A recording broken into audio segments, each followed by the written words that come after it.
말씀이 우리의 힘입니다. 샬롬. 오늘도 하나님의 말씀에 있는 모든 분들을 사랑으로 축복합니다. 오늘 우리가 함께 살펴볼 내용은 1. 기적의 현장에서 모두를 흩어보내시고 기도하러 가시다. 2. 그 마음이 둔하여졌음이러라. 3. 꼬리에 꼬리를 무는 율법, 장로들의 유전. 4. 사람의 마음에서 나오는 것입니다.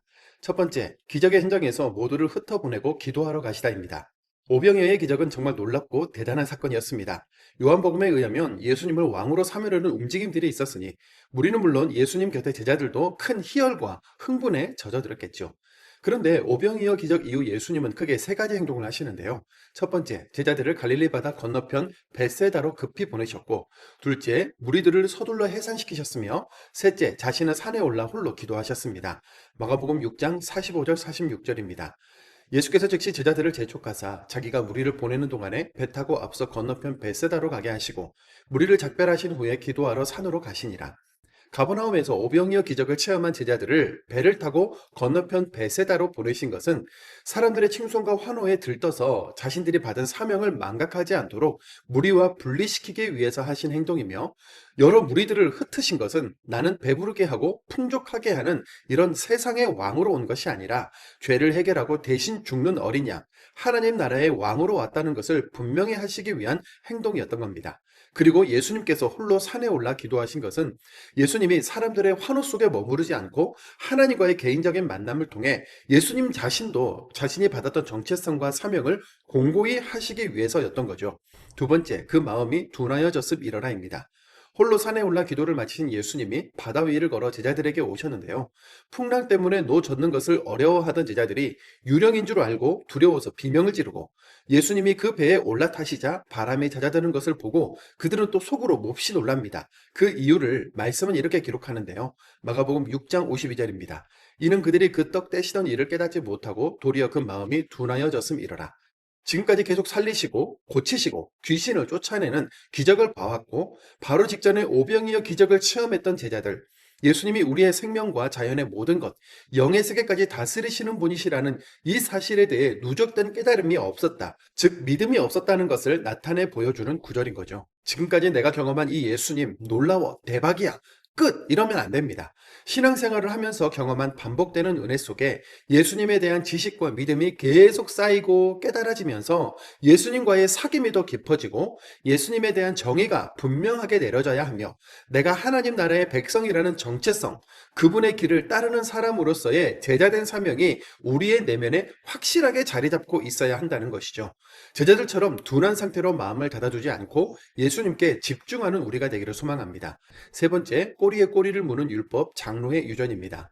본문에 기록된 장로들의 전통은 구약에서 이스라엘 백성들이 바벨론에 끌려갔다가 70년간의 포로 생활을 마치고 다시 고국으로 돌아온 후에 우리가 왜 망했지? 하나님의 백성이라고 하면서 그분 뜻대로 살지 않고 우상 숭배하고 타락했기 때문이야. 이제 우리 뜻을 정하여 하나님께로 돌아가자, 이런 분위기 속에서 만들어진 것들입니다. 이것은 하나님의 말씀이나 율법이라기보다는 규범, 규칙 정도에 해당하는 것일 뿐인데, 예수님 시대의 이 전통은 종교 지도자들이 일반 백성들을 통제하고 질책하기 위한 수단으로 사용되면서 자신들은 이리저리 피해가며 이익을 챙기는 도구가 돼버렸는데요. 마치 오늘날 법이 그것을 잘 모르는 사람에게는 정말 가혹하게 적용되지만 법을 잘 아는 사람들에게는 무기력하게 적용되기도 하는 것처럼 말입니다. 예수님 시대에는 모세의 율법이 613개로 정리가 되어 있었고, 그 외에도 전통과 유전이라는 이름으로 얼마나 많은 사람들을 정죄하고 기쁨과 자유함이 없는 꼭고무 율법을 강조했을지 안타까운 마음이 드는데요. 하나님 나라와 그분의 말씀은 생명과 구원, 복된 소식이지 우리를 속박하고 억압하는 율법이 아닙니다. 하나님에 대한 축적된 은혜의 경험과 지식으로 기쁨 가운데 신앙생활을 할 수 있는 우리 모두가 되기를 소망합니다. 네 번째, 사람의 마음에서 나오는 것입니다. 예수님은 율법의 핵심 정신이 생명과 사랑이라는 것을 알려주시기 위해 안식일에도 사람을 고치고 더러운 영 쫓아내는 일을 해 나가시는데요. 그러던 어느 날 제자들이 전통대로 손을 씻지 않고 식사하는 것을 봅니다. 저 예수 공동체 뭐 잘못하는 거 없나? 하고 지켜보던 바리새인과 율법학자들이 냉큼 달려와서 이렇게 말하죠. 마가복음 7장 5절입니다. 이에 바리새인들과 서기관들이 예수께 묻되 어찌하여 당신의 제자들은 장로들의 전통을 준행하지 아니하고 부정한 손으로 떡을 먹나이까? 요즘의 위생 개념에도 당시 장로들의 전통에도 맞게 손을 씻고 먹었으면 좋았겠지만 그럴 수 없는 상황도 있지 않습니까? 이것은 공동체 안에서 정한 규범이고 예의이지 어떤 상황에도 지켜야만 하는 법은 아니었던 건데요. 예수님은 지켜보다가 냉큼 와서 고발하고 논쟁을 벌이는 종교 지도자들에게 이렇게 말씀하십니다. 장과 절은 생략하고 읽겠습니다. 무엇이든지 밖에서 사람에게로 들어가는 것은 능히 사람을 더럽게 하지 못하되 속에서 곧 사람의 마음에서 나오는 것은 악한 생각, 곧 음란과 도둑질과 살인과 간음과 탐욕과 악독과 속임과 음탕과 질투와 비방과 교만과 우매함이니 이 모든 악한 것이 다 속에서 나와서 사람을 더럽게 하느니라. 눈에 보이는 더러운 것들보다 우리의 입술과 생각, 내 마음 안에 있는 것들이 밖으로 나올 때 얼마나 더러워지고 무질서해지는지 우리는 날마다 경험하고 있습니다.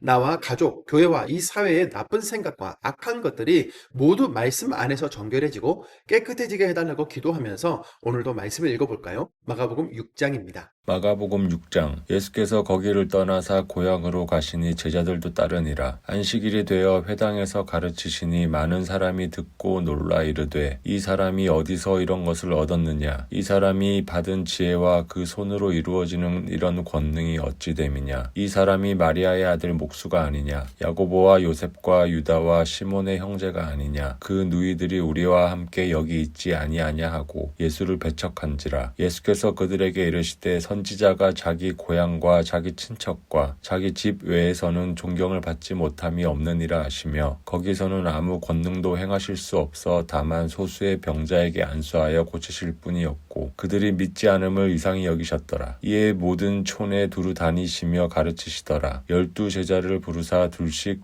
보내시며 더러운 귀신을 제어하는 권능을 주시고 명하시되 여행을 위하여 지팡이 외에는 양식이나 배낭이나 전대의 돈이나 아무것도 가지지 말며 신만 신고 두벌 옷도 입지 말라 하시고 또 이르시되 어디서든지 누구의 집에 들어가거든 그 곳을 떠나기까지 거기 유하라. 어느 곳에서든지 너희를 영접하지 아니하고 너희 말을 듣지도 아니하거든 거기서 나갈 때에 발 아래 먼지를 떨어버려 그들에게 증거를 삼으라 하시니 제자들이 나가서 회개하라 전파하고 많은 귀신을 쫓아내며 많은 병자에게 기름을 발라 고치더라. 이에 예수의 이름이 드러난지라. 헤롯 왕이 듣고 이르되 이는 세례 요한이 죽은 자 가운데서 살아났도다. 그러므로 이런 능력이 그 속에서 일어나느니라 하고 어떤 이는 그가 엘리야라 하고 또 어떤 이는 그가 선지자니 옛 선지자 중에 하나와 같다 하되 헤롯은 듣고 이르되 내가 목벤 요한 그가 살아났다 하더라. 전에 헤롯이 자기가 동생 빌립의 아내 헤로디아에게 장가든 고로 이 여자를 위하여 사람을 보내어 요한을 잡아 옥에 가두었더니 이는 요한이 헤롯에게 말하되 동생의 아내를 취한 것이 옳지 않다 하였음이라. 헤로디아가 요한을 원수로 여겨 죽이고자 하였으되 하지 못한 것은 헤롯이 요한을 의롭고 거룩한 사람으로 알고 두려워하여 보호하며 또 그의 말을 들을 때에 크게 번민을 하면서도 달갑게 들음이러라. 마침 기회가 좋은 날이 왔으니 곧 헤롯이 자기 생일에 대신들과 천부장들과 갈릴리의 귀인들로 더불어 잔치할세 헤로디아의 딸이 친히 들어와 춤을 추어 헤롯과 그와 함께 앉은 자들을 기쁘게 한지라. 왕이 그 소녀에게 이르되 무엇이든지 내가 원하는 것을 내게 구하라 내가 주리라 하고 또 맹세하기를 무엇이든지 내가 내게 구하면 내 나라의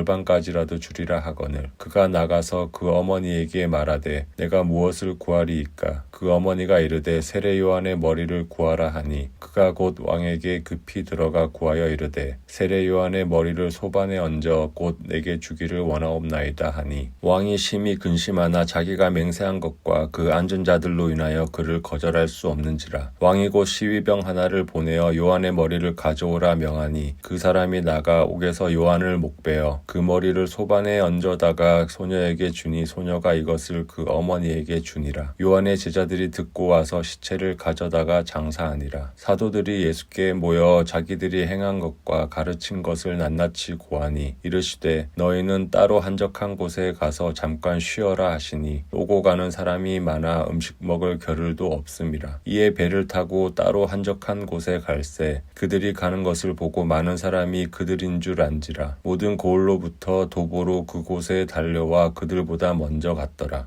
예수께서 나오사 큰 무리를 보시고 그 목자 없는 양 같음으로 인하여 불쌍히 여기사 이에 여러 가지로 가르치시더라. 때가 저물어 가매 제자들이 예수께 나와 여짜오되 이곳은 빈들이요 날도 저물어 가니 무리를 보내어 두루 촌과 마을로 가서 무엇을 사 먹게 하옵소서. 대답하여 이르시되 너희가 먹을 것을 주라 하시니 여짜오되 우리가 가서 200데나리온의 떡을 사다 먹이리이까. 이르시되 너희에게 떡 몇 개가 있는지 가서 보라 하시니 알아보고 이르되 떡 5개와 물고기 2마리가 있더이다 하거늘 제자들에게 명하사 그 모든 사람으로 때를 지어 푸른 잔디 위에 앉게 하시니 때로 100명씩 또는 50명씩 앉은지라. 예수께서 떡 5개와 물고기 2마리를 가지사 하늘을 우러러 축사하시고 떡을 떼어 제자들에게 주어 사람들에게 나누어 주게 하시고 또 물고기 2마리도 모든 사람에게 나누심에 다 배불리 먹고 남은 떡 조각과 물고기를 12바구니에 차게 거두었으며 떡을 먹은 남자는 5,000명이었더라. 예수께서 즉시 제자들을 재촉하사 자기가 무리를 보내는 동안에 배 타고 앞서 건너편 벳세다로 가게 하시고 무리를 작별하신 후에 기도하러 산으로 가시니라. 저물매 배는 바다 가운데에 있고 예수께서는 홀로 무태 계시다가 바람이 거스름으로 제자들이 힘겹게 노 젓는 것을 보시고 밤 사경쯤에 바다 위로 걸어서 그들에게 오사 지나가려고 하시매 제자들이 그가 바다 위로 걸어오심을 보고 유령인가 하여 소리 지르니 그들이 다 예수를 보고 놀람이라. 이에 예수께서 곧 그들에게 말씀하여 이르시되 안심하라 내니 두려워하지 말라 하시고 배에 올라 그들에게 가시니 바람이 그치는지라. 제자들이 마음에 심히 놀라니 그들이 그 떡 떼시던 일을 깨닫지 못하고 도리어 그 마음이 둔하여졌음이러라. 건너가 게네사렛 땅에 이르러 대고 배에서 내리니 사람들이 곧 예수신 줄을 알고 그 온 지방으로 달려 돌아다니며 예수께서 어디 계시다는 말을 듣는 대로 병든 자를 침상죄로 메고 나아오니 예수께서 들어가시는 지방이나 도시나 마을에서 병자를 시장에 두고 예수께 그의 옷 가해라도 손을 대게 하시기를 간구하니 손을 대는 자는 다 성함을 얻으니라. 바리새인들과 또 서기관 중 몇이 예루살렘에 와서 예수께 모여들었다가 그의 제자 중 몇 사람이 부정한 손 곧 씻지 아니한 손으로 떡 먹는 것을 보았더라. 바리새인들과 모든 유대인들은 장로들의 전통을 지키어 손을 잘 씻지 않고서는 음식을 먹지 아니하며 또 시장에서 돌아와서도 물을 뿌리지 않고서는 먹지 아니하며 그 외에도 여러 가지를 지키어 오는 것이 있으니 잔과 주발과 녹구름을 씻음이러라. 이에 바리새인들과 서기관들이 예수께 묻되 어찌하여 당신의 제자들은 장로들의 전통을 준행하지 아니하고 부정한 손으로 떡을 먹나이까. 이르시되 이사야가 너희 외식하는 자에 대하여 잘 예언하였도다. 기록하였으되 이 백성이 입술로는 나를 공경하되 마음은 내게서 멀도다. 사람이 계명으로 교훈을 삼아 가르치니 나를 헛되이 경배하는도다 하였느니라. 너희가 하나님의 계명은 버리고 사람의 전통을 지키느니라. 또 이르시되 너희가 너희 전통을 지키려고 하나님의 계명을 잘 저버리는도다. 모세는 내 부모를 공경하라 하고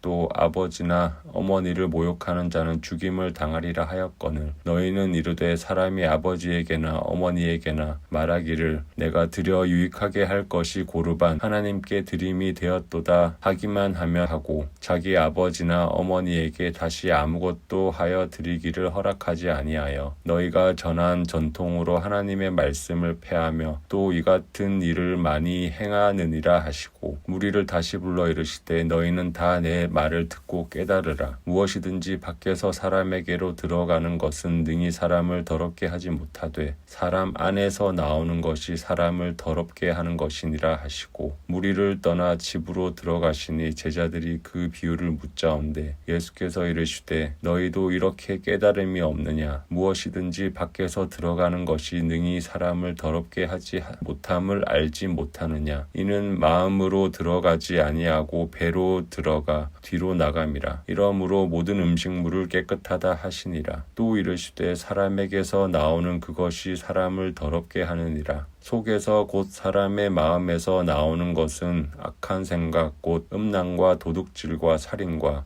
간음과 탐욕과 악독과 속임과 음탕과 질투와 비방과 교만과 우매함이니 이 모든 악한 것이 다 속에서 나와서 사람을 더럽게 하느니라. 예수께서 일어나사 거기를 떠나 두로 지방으로 가서 한 집에 들어가 아무도 모르게 하시려 하나 숨길 수 없더라. 이에 더러운 귀신 들린 어린 딸을 둔 한 여자가 예수의 소문을 듣고 곧 와서 그 발 아래에 엎드리니 그 여자는 헬라인이요 수로보니게 족속이라. 자기 딸에게서 귀신 쫓아내 주시기를 간구하거늘 예수께서 이르시되 자녀로 먼저 배불리 먹게 할지니 자녀의 떡을 취하여 개들에게 던짐이 마땅치 아니하니라. 여자가 대답하여 이르되 주여 올소이다마는 상 아래 개들도 아이들이 먹던 부스러기를 먹나이다. 예수께서 이르시되 이 말을 하였으니 돌아가라. 귀신이 내 딸에게서 나갔느니라 하시매 여자가 집에 돌아가 본즉 아이가 침상에 누웠고 귀신이 나갔더라. 예수께서 다시 두로 지방에서 나와 시돈을 지나고 데가볼리 지방을 통과하여 갈릴리 호수에 이르시매 사람들이 귀 먹고 말 더듬는 자를 데리고 예수께 나와 안수하여 주시기를 간구하거늘 예수께서 그 사람을 따로 데리고 무리를 떠나사 손가락을 그의 양 귀에 놓고 침을 뱉어 그의 혀에 손을 대시며 하늘을 우러러 탄식하시며 그에게 이르시되 에바다 하시니 이는 열리라는 뜻이라. 그가 귀가 열리고 혀가 맺힌 것이 곧 풀려 말이 분명하여졌더라. 예수께서 그들에게 경고하사 아무에게도 이르지 말라 하시되 경고하실수록 그들이 더욱 널리 전파하니 사람들이 심히 놀라 이르되 그가 모든 것을 잘 하였도다. 못 듣는 사람도 듣게 하고 말 못하는 사람도 말하게 한다 하니라. 아멘.